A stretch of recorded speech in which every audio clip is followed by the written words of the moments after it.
বর্তমানে যা বাংলাদেশের যা অবস্থা, সেটা দেখে আমাদের বাঙালি জাতির একটা শিক্ষা নেওয়া উচিত। প্রথম শিক্ষা, তাদের প্রথম ভুল যেটা, ছাত্রছাত্রীরা কোটা আন্দোলনের জন্য নেমেছিল। সরকার সেই কোটা আন্দোলনকে প্রথমে তো গাফিলতি করে, পাবলিক না ভেবে তাদের পুলিশ প্রশাসনের সাহায্য নিয়ে তাদেরকে সেই কোটা আন্দোলনকে ভেঙে ফেলার চেষ্টা করে। এতে লাঠিচার্জ হয়, কিছু যুবক যুবতীকে গুলিবিদ্ধ করা হয় এবং তারা মারা যায়। কিন্তু এই যে যখন সেই ছেলেটা মারা গেল বা সেই ছেলেটি মারা গেল, সেখান থেকে আর কোটা আন্দোলন হলো না, একটি প্রতিশোধ হয়ে দাঁড়ায়। প্রতিশোধ সেই বাবা মার, সেই বন্ধুর, সেই বান্ধবীর, সেই ভাইয়ের, সেই কাকার, সেই দাদার, সেই ভাই বোনের, সবাইকার, তাদের পরিবারের একজনকে মৃত্যুদণ্ড দেওয়া হলো বা মেরে ফেলা হলো, শুধু আর শুধু কোটা আন্দোলন করার জন্য। এখানে পলিটিক্যাল অনেক বিষয় আছে। বিষয়টা হচ্ছে, বাংলাদেশে যেসব বিপক্ষ দলেরা ছিল, যারা এই আন্দোলনটাকে একটা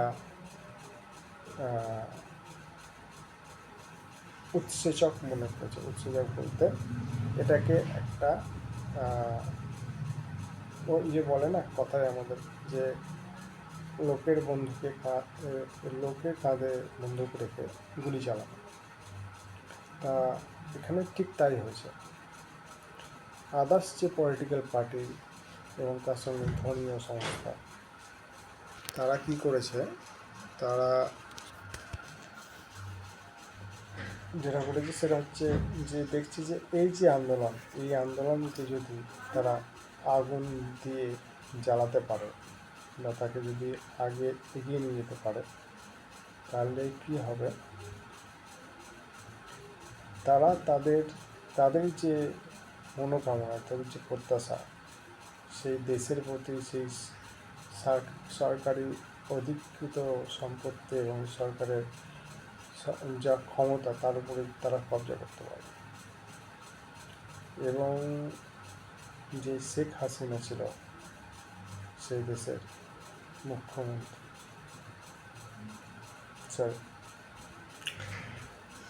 শেখ হাসিনা তাদের প্রধানমন্ত্রী, তাকে সেখান থেকে তারা উৎখাত করে দিতে পারে। আমি বলছি না যে শেখ হাসিনা খুব নিরীহ একজন মানুষ, যাই হোক মহিলা, তিনি যেটা করেছেন সেটা ভুল করেছেন এবং ঠিক করেছেন, তা বিচার করার জায়গায় আমি নেই। আমি এটাই বলতে চাইছি যে বর্তমান যে পরিস্থিতি, সেই পরিস্থিতির দায় কিন্তু উভয় পক্ষ। তার মধ্যে সুযোগ সন্ধানী ব্যক্তি যারা, তারা সম্পূর্ণ ফায়দা উঠছে। সুযোগ সন্ধানী ব্যক্তি কারা? সেই মুসলিম সম্প্রদায়রা, যারা অরাজকতা সৃষ্টি করার চেষ্টা করছে,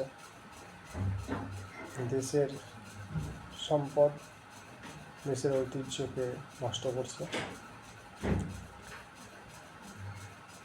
দ্বিতীয়, সেই পার্টি, সেই গোষ্ঠী যারা তাদের ক্ষোভ বহু বছর ধরে পুষে রেখেছিল এবং তাদের যে দেশকে দেশের ক্ষমতাকে নিজের হাতে নেওয়ার যে তাদের একটা প্রবল দাবি, প্রবল প্রত্যাশা। সেই প্রত্যাশিত যে দল, তাদের একটা সেই দল তাদের একটা যে সুযোগ তারা যে পেয়েছে, সেটা হচ্ছে এই কোটা আন্দোলন। এছাড়াও বিভিন্ন দেশ, পার্শ্ববর্তী দেশ, যারা এটাকে আরও সাপোর্ট করার চেষ্টা করেছে, তা তো আছে। আমি বিশেষ করে কোনো দেশের নাম নেব না। তো এটা দেখে আমাদের ভারতীয়দের, বিশেষ করে বাঙালি জাতির কি শিক্ষা নেওয়া উচিত, যে প্রথম, যদি আমরা কোনো রকম কোনো স্ট্রাইক করি, প্রথম কথা, যদি বাঙালি, পশ্চিমবঙ্গ বাঙালি, বিশেষ করে ভারতীয় বাঙালি, যদি আমরা কোনো স্ট্রাইক করি, ফার্স্ট জিনিস যেটা মনে রাখতে হবে সেটা হচ্ছে, তোমার ফ্যামিলিতে তোমার বাবা মা আছে, তোমার আত্মীয় পরিজন আছে, আজকে যদি তোমার কিছু হয় তাহলে তাদেরকে কে দেখবে? স্ট্রাইক করো, কোনো প্রবলেম নেই। সেই স্ট্রাইকে যদি পুলিশ বা সরকার লাঠিচার্জ করে বা কাউকে মেরে ফেলার চেষ্টা করে, তৎক্ষণাৎ সেই স্ট্রাইককে বন্ধ করো। সোশ্যাল মিডিয়া এদেরকে ডাকো, এবং সেখানে একটা জনসমষ্টিভাবে এক জায়গায় দাঁড়িয়ে তাদের সামনে নিজেদের বক্তৃতা তুলে ধরো, তাদের কাছে নিজের দাবি তুলে ধরো। সোশ্যাল মিডিয়ার মাধ্যমে তোমরা অনেক লোকেদেরকেই পেয়ে যাবে যারা তোমাদের সাথে থাকবে। দরকার বলে কোর্টে যাও, হাইকোর্ট, সুপ্রিম কোর্টের কাছে আপিল করো।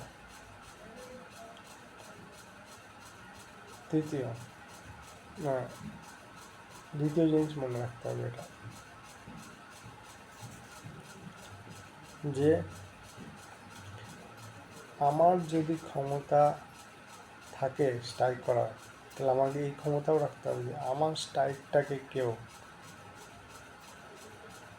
উৎসেচক হিসাবে কাজে লাগিয়ে নিজের মনস্কামনা যেন না পূর্ণ করে, বা সুযোগ সন্ধানী ব্যক্তিরা আমার কাঁধে বন্দুক রেখে যেন ফায়ার না করে।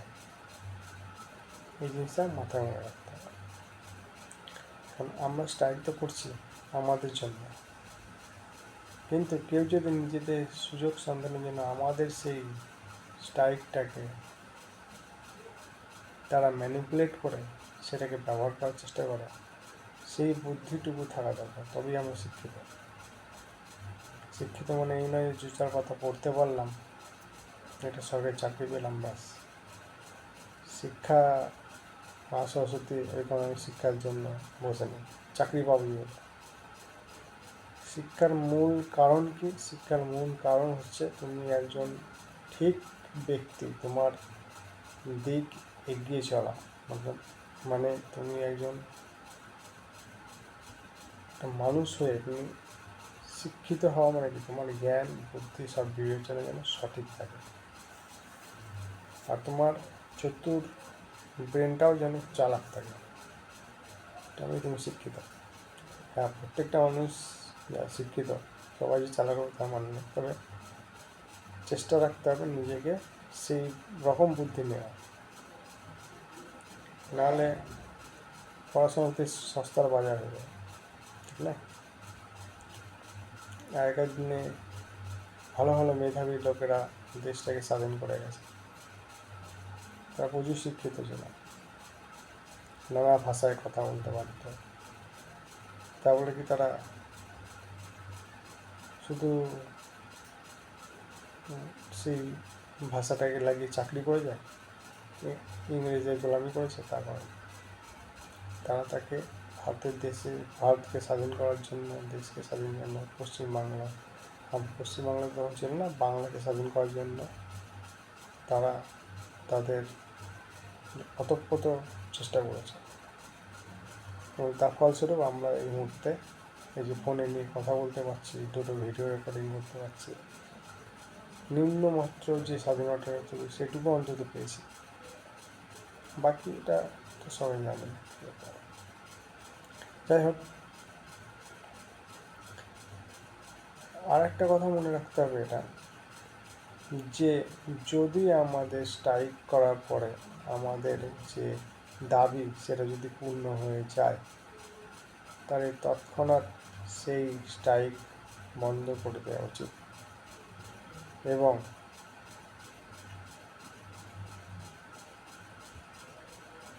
নির্দিষ্ট ফলাফল পাওয়ার পরে আমরা যেন যে যা কাজে ছিলাম সেই কাজে লিপ্ত হয়ে যায়। কারণ খালি ব্রেন মানেই শয়তানের ঘর। যতদিন তুমি বাড়িতে বসে থাকবা বা যতদিন তুমি স্ট্রাইক করবা, তোমার ধীরে ধীরে তোমার মনের বিকৃতি, অঙ্গ বিকৃতি, তোমার যে ব্রেনের যে মানসিকতা ধীরে ধীরে চেঞ্জ হতে থাকবে, একটা সাইকোলজিক্যাল চেঞ্জেস হতে থাকবে। তো এটা একটা ব্যাপার, এটার দিকে খেয়াল রাখতে উচিত। আমরা যদি কাজ করি তাহলে আমাদের ব্রেনটাকে সবসময় একটার দিকে ডাইভার্ট, একটা গোলের দিকে থাকে। তোমার যদি তুমি যদি ব্রেনটাকে ব্রেনের গোলটাকে স্ট্রাইকের দিকেই প্রোভাইড করো, তাহলে তুমি যে কোনো কারণেই তুমি স্ট্রাইক করার চেষ্টা করবে। তোমাকে যদি পলিটিশিয়ানরা ম্যানিপুলেটও করে, তুমি ম্যানিপুলেটও করো, তাহলে তুমি বুঝতে পারবে না যে তোমাকে ম্যানিপুলেট করা হচ্ছে। তো এই ম্যানিপুলেশন থেকে নিজেকে বাঁচানোর জন্য নিজের কাজে যাও, ফ্যামিলির সঙ্গে টাইম স্পেন্ড করো। এই যে স্ট্রাইক করেছে, যে যুদ্ধে জিতেছ, স্ট্রাইকের যুদ্ধে সেই যুদ্ধে জয়ী হয়েছ, তার জন্য ফ্যামিলির সঙ্গে উৎসাহ পালন করো, আনন্দ ইয়ে করো, আনন্দ করো। তারপর 10-5টা বন্ধু নিয়ে বাইরে গিয়ে মদ ফেললাম, ধরো মেগাটন টিটকি করলাম, সেটাও বলে চলবে।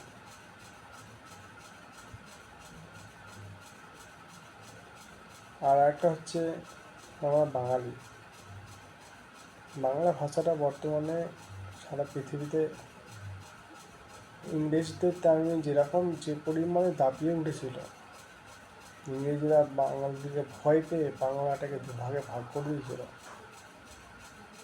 আজ বাঙালি, আমি বড্ড দুঃখিত যে আজ বাঙালি জাতিটাকে নষ্ট করে দিচ্ছে। আমরা বাঙালি জাতি ভুলে গিয়ে হিন্দু, মুসলিম, শিখ, খ্রিস্টান, বৌদ্ধ এইসব নিয়ে মারামারি করছি। আমরা ভুলে গেছি যে আমরা কে, আমরা কি, আমরা বাঙালি। এই ধর্ম তো রিসেন্টলি খ্রিস্ট ধর্ম, বৌদ্ধ ধর্ম, হ্যাঁ, তারপরে মুসলিম ধর্ম, এই তো রিসেন্ট এলো। তার আগে কে, তার আগে বাংলাটা কী ছিল? আমরা বাঙালি ছিলাম। কেউ তো বহুকাল আগেকার ইতিহাস যদি পড়া যায়, আমি অতটা জানি না, তবে কেউ একজন ইউটিউবে বক্তৃতা দিচ্ছিল, তার কাছ থেকে শুনলাম যে আমাদেরকে আগেকার লোকেরা জঙ্গলি, বাঙালি জাতিকে একটু জঙ্গলি ফঙ্গলি বলত, কিন্তু বাঙালি জাতি সেটা ভুল প্রমাণ করে দিয়ে বর্তমানে সবথেকে বুদ্ধিমানশীল জাতিতে পরিণত হয়েছিল। এই কারণেই বলছি যে এই যে কাণ্ড হলো, তারপরে তো মনে হয় যে সত্যি ছিলই বলা উচিত। বাঙালি জাতিটাকে আদৌ বাঙালি রয়েছে? বাঙালি জাতিটা মনে হচ্ছে না আর বাঙালি বলে আছে। আমরা একটা বড় জাতিতে পরিণত হচ্ছে, উগ্রশীল, বদমেজাজি, বড় জাতি। এটা কি আমাদের শোভা পায়? বাঙালি বুদ্ধিচর্চা পুরো বিশ্বে প্রচলিত। পুরো বিশ্বের লোক জানে যে একজন বাঙালি বুদ্ধিজীবী যদি প্রতিজ্ঞা নেয়, সে দ্বারা বিশ্বকে কাঁপিয়ে দিতে পারে। সেখানে আমরা নিজেরাই নিজেদেরকে চোট দিচ্ছি, আঘাত দিচ্ছি, হিংসা করছি, একজনের উপরে যেতে চাইবে তাকে নিচে টানিয়ে নিয়ে আসছি, তাকে সাপোর্ট করছি না।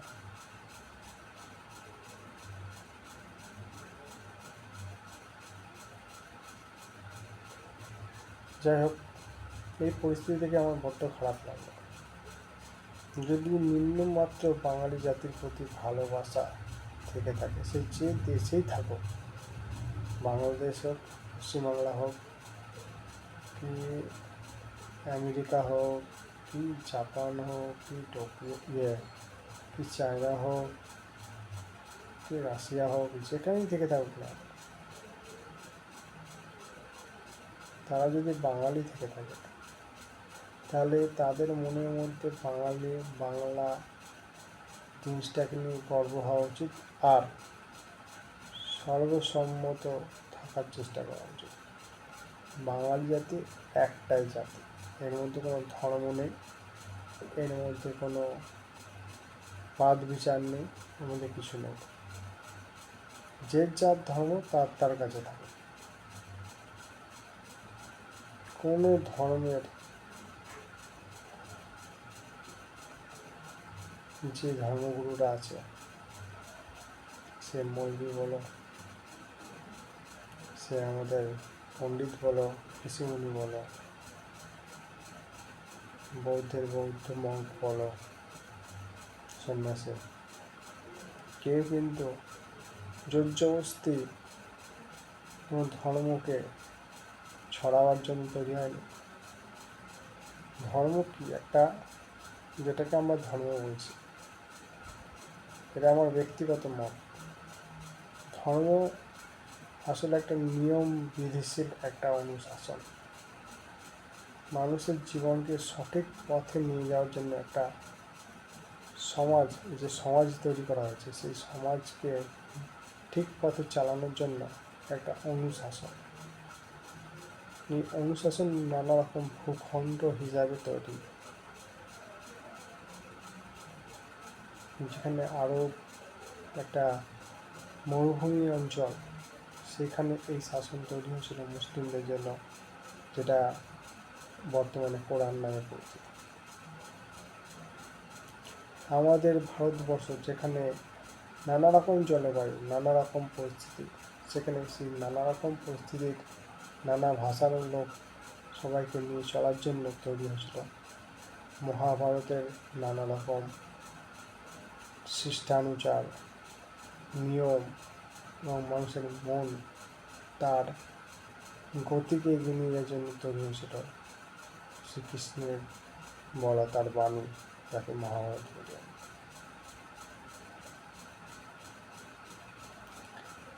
তো এইরকম নানা রকম যীশু খ্রিস্টের ক্ষেত্রেও তাই, বাইবেল, তার বাণী, তার কথোপকথন, তার নিয়ম, এই নিয়মগুলো মানুষের জীবনকে এগিয়ে নিয়ে যাওয়ার জন্য। এখানে কখনোই বলেনি তুমি যাও গিয়ে ওই ধর্মের লোককে মেরে দাও, বা ওই ধর্মের লোককে জোর কিন্তু আমার ধর্ম নিয়ে আসো। সে যদি তার ধর্ম পালন করে সঠিক পথে শিষ্টাচার এবং সব কিছু পালন করে একটা উচ্চ জাতি, উচ্চশীল মানুষে পরিণত হতে পারে, উচ্চ বর্ণের মানুষে পরিণত হতে পারে। মানুষ যার মান এবং হুঁশ দুটোই আছে, তাকে মানুষ বলে, সেই ব্যক্তিতে পরিণত হতে পারে, তাকেই বলা হয় আসল মানুষ। সে তখনই, সে ঈশ্বর বলো, আল্লাহ বলো, কি জিজ্ঞেস বলো, তার দেখা পাবে এবং বা তার কাছে পৌঁছাতে পারে।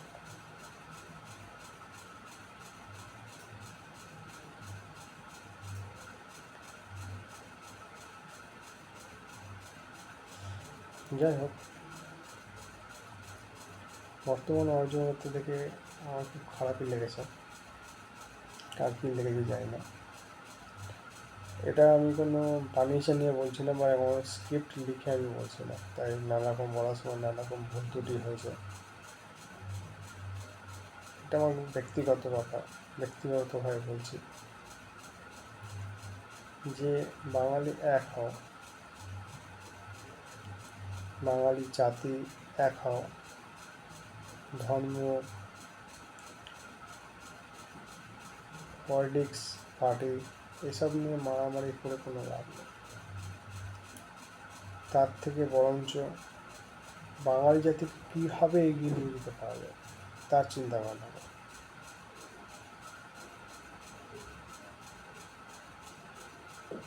বাঙালি রাজ্য, বাঙালি দেশটাকে কীভাবে এগিয়ে নিয়ে যাওয়া যেতে পারে সেই দিকে চিন্তা ভাবনা।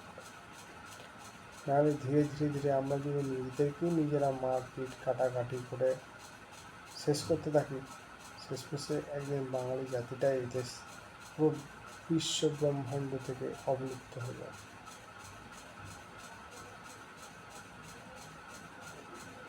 ব্যাস, আর কিছু বলার নেই।